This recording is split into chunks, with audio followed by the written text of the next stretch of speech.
What you are about to hear is meant to transcend time. Its purpose is to draw a line from the visionaries of today to the preservers of tomorrow to the patriots of an age yet to come. I'm Dave Milner. On September the 23rd, 2013, I released a recording I'd been wanting to make for some time. The program that was a minor reason for starting a show in the first place. 2 years from that initial podcast, the threat to individual liberty has only grown, not only in the United States of America, but around the world. This drove me to make notable updates to that original show. The audio may sound different at some points, because my recording methods have changed. This is necessary because I intend to run this show once each year as long as I am able. I invite listeners to share links to the following recording with all they know who value personal liberty. Show hosts and producers have my permission to use it as long as I receive proper credit, but far more important are the suggestions and messages it holds. They make up a formula that leads humanity from totalitarian darkness, an outline for the resurgence of the individual, a plan for the way back. Stand by for action.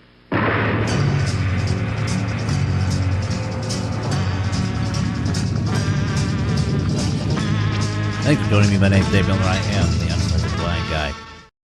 I often do shows based on what strikes me. I might see an article, or I might hear commentary that I think needs to be addressed, or something like that. And this show is no different. What I want to do is address how we find the way back. Now, I think it's become pretty obvious to a lot of people that the United States of America is not the same country that it was when many of us were kids. I think you can say that if you're pretty much over 40 years old. I think it can also be safely said that we have to adopt a variety of strategies and tactics for dealing with this situation so that we can return to a point where personal liberty and a government governed by the people is the norm instead of the other way around, which it is now. I take a lot of techniques and whatnot from pop culture. And some time ago, I saw our personal liberty slipping away, and it reminded me of a series of science fiction books written by Isaac Asimov, the Foundation series. The first 3 Foundation books, Foundation, Foundation and Empire, and Second Foundation, addressed one very important thing.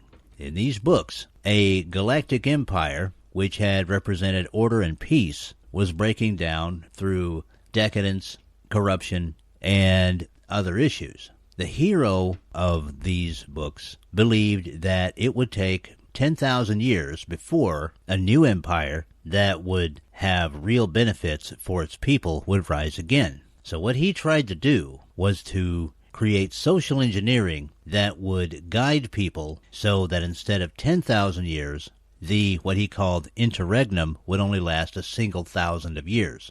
Now, I put that in terms for today because we're very close to, and in fact, I believe personally that we have tipped over the point where personal liberty is no longer a priority in government. It has switched to control. Now, I know, and I think anyone else with sense knows, that there will come a time when the people demand a return of personal liberty. They will see their government as overreaching, dictatorial, heavy-handed. It's already beginning with some, but it's going to take quite a large amount of time, in my opinion, for that to sink in and for the average man and the woman in the street to demand a return to a time when the government will actually be run by the people. Now, this could take some time. If you look at the model of the Soviet Union, what you saw was that the communist system after 1917 lasted for 70 years. And if you look at Russia today, you see that many of the same old hardliners that existed at the end of the Soviet Union are still around and still have influence. They still haven't managed to throw off many of the shackles of totalitarianism that communism has put on them. That being the case, one has to wonder how long it will take us here in the United States of America to return to a point where we demand a government that is run by the people and does not run people itself. Now, I tend to think of this time as an interregnum, as Asimov put it, and I tend to look upon conservatives and libertarians and other independent thinkers as the people who will bring the populace of the United States of America through this interregnum and into a point on the other side where the people will have the tools and the power to once again regain personal liberty. Now, 10 months ago, I wrote a piece, I guess you'd say, called American Sputnik, and it was fairly well received. If you haven't read it, you may want to do that. Now, this was inspired by something that Kurt Schlichter wrote called The Conservative Insurgency. I had these thoughts of some way to manage and preserve the correct information through the leftist interregnum into when it will be needed. But Schlichter kind of beat me to it. He beat me to it by a few days. Not being daunted, I saw one or two things that he hadn't put in and decided to put those in myself. Reiterated a few things that he said and came up with something pretty good. So if anyone hasn't read that, you may want to read The Conservative Insurgency by Kurt Schlichter and American Sputnik by me. I'm going to put both of those in UBG Contact on the Twitter. Now, I felt, given the current commentary going on in the conservative community, that it was a good time to revisit American Sputnik and to add a few things to it. Now, I'm not going to read you the entire thing. What I am going to do is give you kind of a general sense of it, and I'm going to expand on it with new thoughts that I've had. And looking at the first paragraph, I see that, yes, the basic premise that I wrote down is still true. The leftists have only gotten stronger in media and pop culture, and conservatives are not going to be able to compete with them in that arena with the same strength. Now, that's not to say we shouldn't compete with them, or that we shouldn't try to compete with them. Not at all. It is saying, however, that we're not as strong as they are. Now, there are some people who are going to look at my whole viewpoint and say that it's defeatist, and that all we need to do is hunker down and work a little harder, and we can win through this thing, and it's all going to be all right. And listen, I'm not saying that people shouldn't try to deal with things as they exist now. I've never served in the military, but I do understand the difference, in this sense at least, between strategy and tactics. In this sense, tactics is how do we deal with something that's here. Strategy is how can we plan for what's coming. And what I'm talking about doing with American Sputnik and what Kurt Schlichter was talking about doing with the conservative insurgency is strategy. It is dealing with the future. And that's not to say that we can't move on all levels to try and restore personal liberty. Anything that we can do that's nonviolent and productive to further the cause of personal liberty and to keep it in the minds of the people is a good thing. No one says that we just have to hold with one technique or one strategy. There are more conservatives than you think, and we can all do different things. We're all good at different things. And this is our strength, I feel. So we all should do these different things. Basically, it's about find what you can do and do it. You don't have to do everything. I know there are some people who say you have to do it all, or you have to at least try to do it all. I say do what you can. Do what you're comfortable with in your abilities, and if you have to leave your comfort zone because you feel that it's important to further the cause, that's even better. Okay, but do what you can. And what I and others can do on one front for the personal liberty of people is to talk about strategies moving forward into what I believe is going to be the next century. This leftist dark age is going to take an awful long time, folks. I do not expect to be alive to see the other end of this.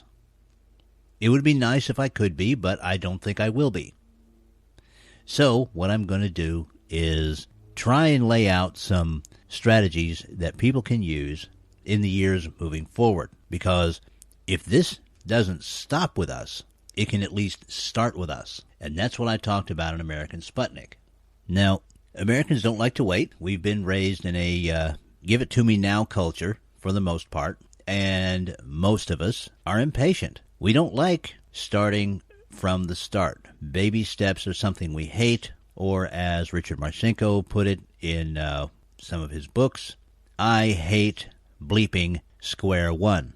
But that's where we are, and that's what we have to deal with, and that's what we will deal with. Now, as I pointed out in American Sputnik, what we have to do begins with the education of our kids from K through 12 and beyond.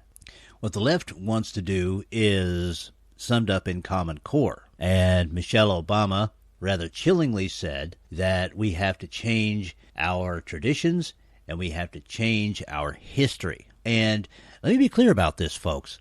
They mean exactly that. Now, you don't believe me? There was a recent story about a textbook being used in Denton, Texas. That's a suburb of Dallas. Denton is, by the way. That supposedly points out supposedly teaches the history of the United States. And in that, it has its version of our Constitution. And in its version of our Constitution, the Second Amendment, as far as this book is concerned, says that people have the right to bear arms as long as they're in a state militia. This is absolutely not what the Second Amendment to the Constitution of the United States says, but this is what's being taught in our schools. So we have to educate the young ourselves. We have to basically deprogram them, because Common Core is going to be the new norm in most schools. If we can get our kids out of public schools and homeschool them, so much the better. If we can get them into private schools that have curricula that we approve of, so much the better.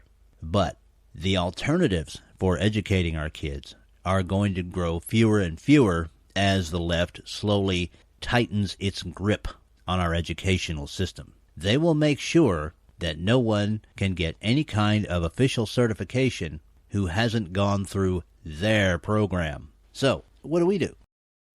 As I said, we have to deprogram our kids, because brainwashing is exactly what is going on in our public schools right now. Now, who can do this? I think that this is a great place for churches to help. Churches already do a fantastic amount of charity, and since they're organized, they can take up this task as well.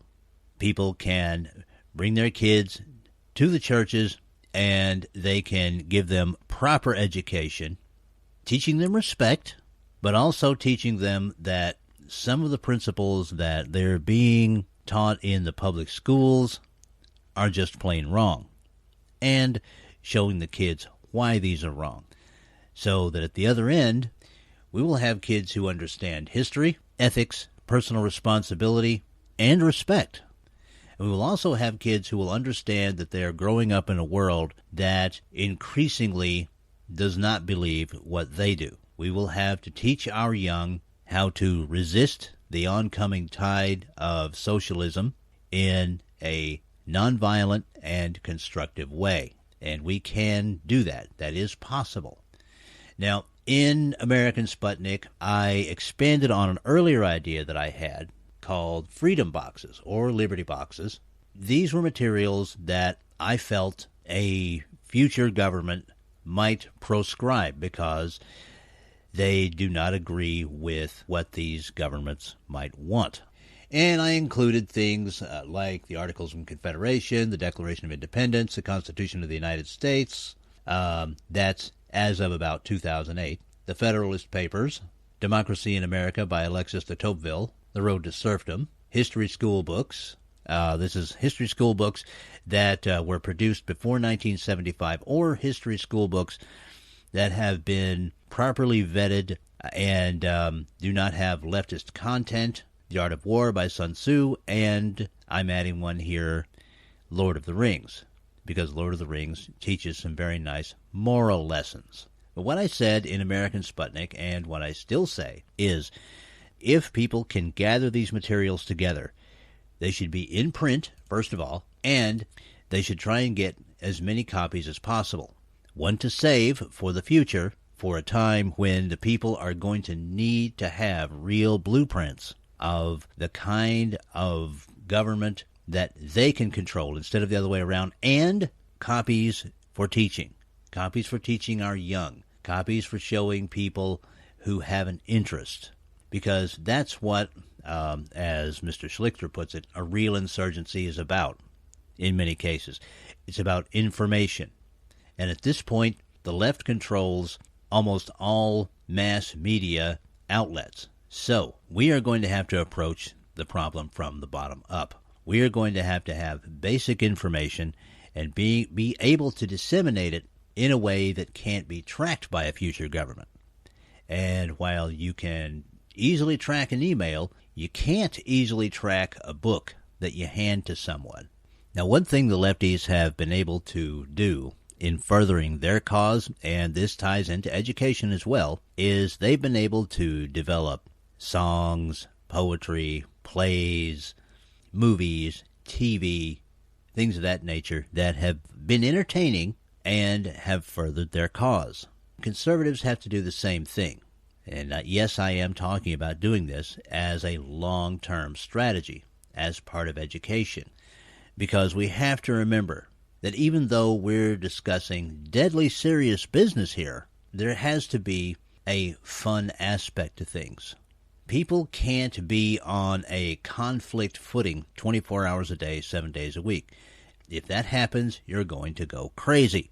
So you have to find ways of entertaining people while putting out the message. And notice I said entertain before I said message. That's what the left does, and that's what the right needs to do. Now, this is not easy to do, and the left have far more practice at this than we do. But that doesn't mean that we can't learn, adapt, and do these things ourselves. And that means that, again, this goes back to doing what you can do. That means that writers who can put together fun stories should write. That means that people who can play music in bands, good music, should go out there and play and try and sell their stuff. That means that visual artists can use their talents. It's all about education. And yes, it does begin with our kids, but it continues with adults. As I put in American Sputnik, education never ends. Now, I talked about the inevitable backlash of the left, and this has already begun because, of course, there are people out there on the right who are already beginning to adopt long-term strategies and short-term strategies, and the left aren't stupid. They can see this, and they're beginning to counter it already, and they have considerable means to do that. Now, one thing I've thought of in the past week or so is that, yes, we should get out there as much as possible, whether we do it through the net or in person or whatever we do, and advocate for personal liberty. And we should save materials for a time when the people will search for a direction because the unsustainable socialist government that they will have been following for generations will have fallen apart. And we have to be ready to come out then and say, this is the direction to take. But because of the backlash from the left, there are going to have to be some of us who are going to have to remain silent. See, the thing about making yourself known to the left, and this, frankly, was one of the things that held me back from doing a show or whatever the hell you call this thing, is that the left will see you, and that will paint a great big target on you. We should keep on for as long as we're able to keep on. That's a tactic. We shouldn't shut up until we're forced to, all right? But it's a good strategy for some, a few, to educate themselves, arm themselves with the materials that I spoke of, not with guns, but with educational materials, and wait in the background and not be targets of the left. Because I feel that there will come a time when it is almost certain that those of us who are speaking out for personal liberty are going to be silenced. And many of us, in fact, I think most of us, are not going to just go away when the left tells us to shut up. That's what's going on now. We're going to wind up getting a harder nudge at some point in the future. So we have to make sure that there are some people who are educated, who say nothing in any form of media.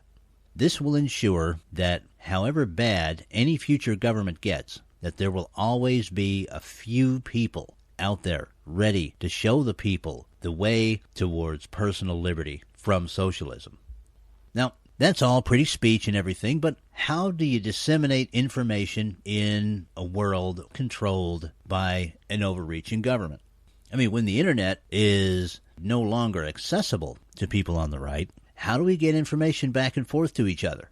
It's certainly going to slow down. Get ready for that, folks. Right now, we enjoy information exchange at a level never dreamed of in recorded history. But the left has its way. That's going to slow down. So how do we do it? How do we get information from one person to another? Well, in American Sputnik, I've suggested using BBSs, bulletin board systems. This was the big way that people used to communicate with each other over computers, but this system may not last that long. So if there's no access to BBSs or short-range Wi-Fi networks between trusted computers, what can we do? How can a future generation move information from person to person in a way that won't be traced? Well, there are machines called typewriters. I know a lot of you older people remember what a typewriter is. And many of those are manual typewriters. They don't even need electricity. A completely untraceable means of more or less quickly putting together information for dispersal. There are other methods too. I mean, if nothing else, can use the handwritten word and can have meetings between people to pass information back and forth. And I want to expand on that a little more. Now, it's said that, for instance, one of the things that people are going to have to do is be diverse and individualistic in their choices of things to preserve. I made some suggestions earlier, but none of this is cast in stone. You can, and I think, for instance, should, add the Magna Carta, the writings of John Locke, that's John Locke, the Petition of Right of 1628, the English Bill of Rights of 1688, the United States Articles of Confederation, the Anti-Federalist Papers, and the writings of Frederick Bastiat to the list. Use the imagination and resources that you have.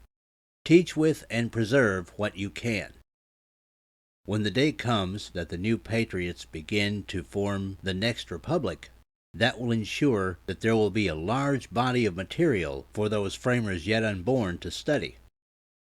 Now, it might also be wise to include the Bible and or other holy writings in with your Freedom Box or Liberty Box or whatever you choose to call it.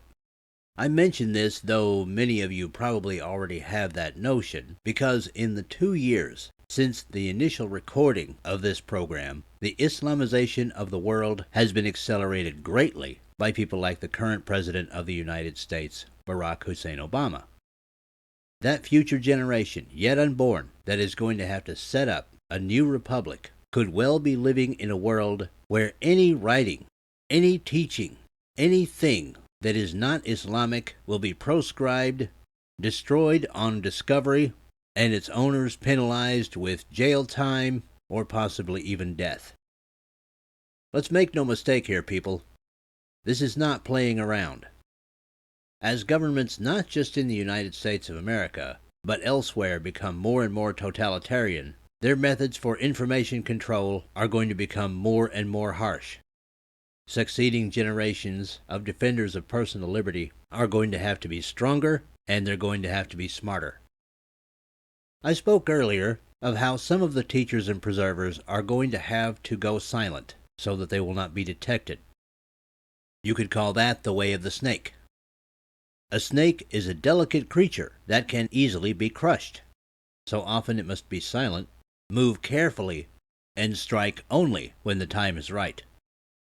But there is another lesson that will have to be learned in the post-individual liberty world that will have to be applied in some cases so that teaching and preservation of knowledge can continue.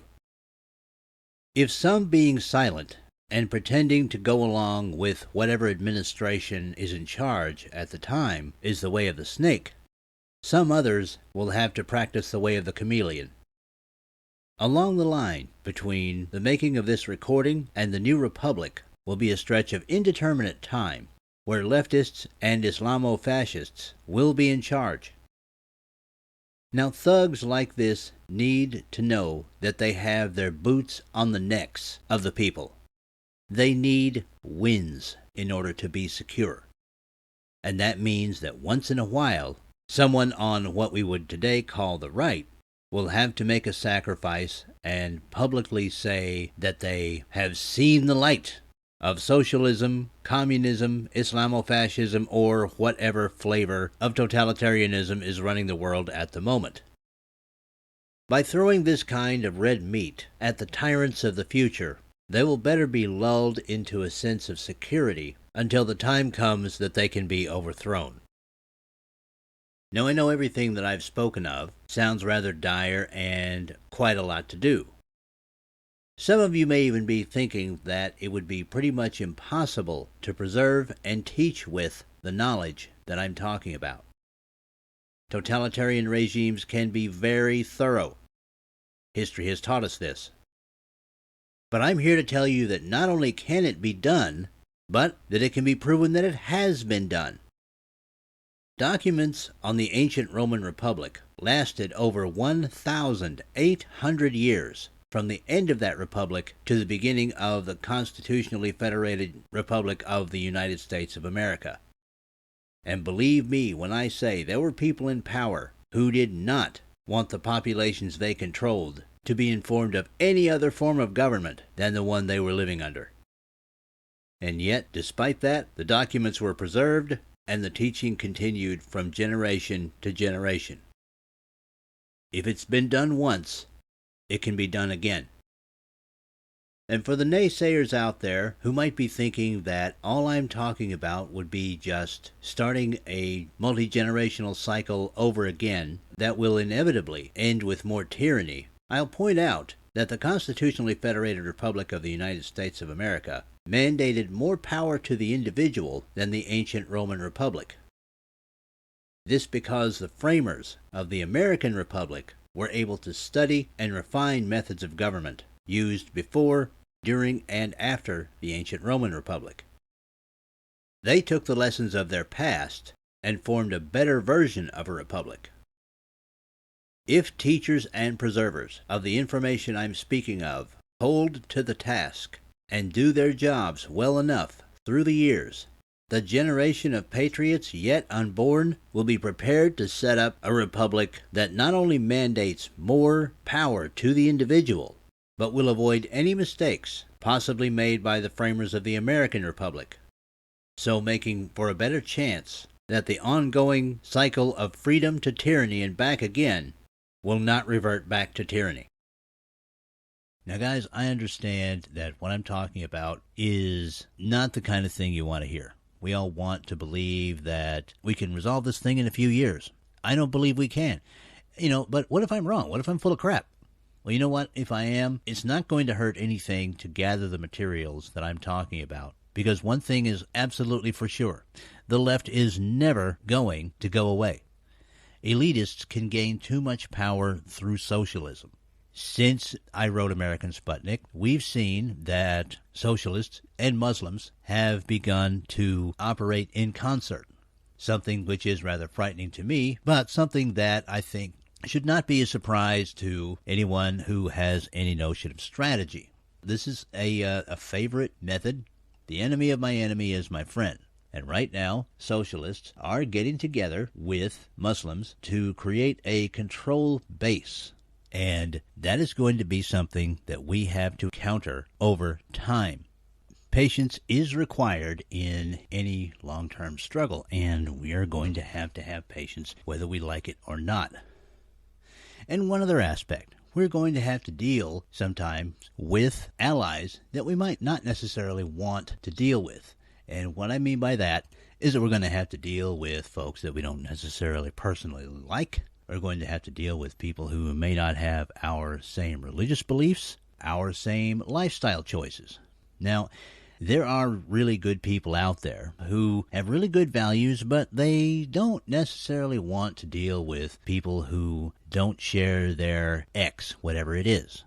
All right. Now, folks, let me tell you something. You're going to have to get over it. All right. That's not something that a lot of people want to hear.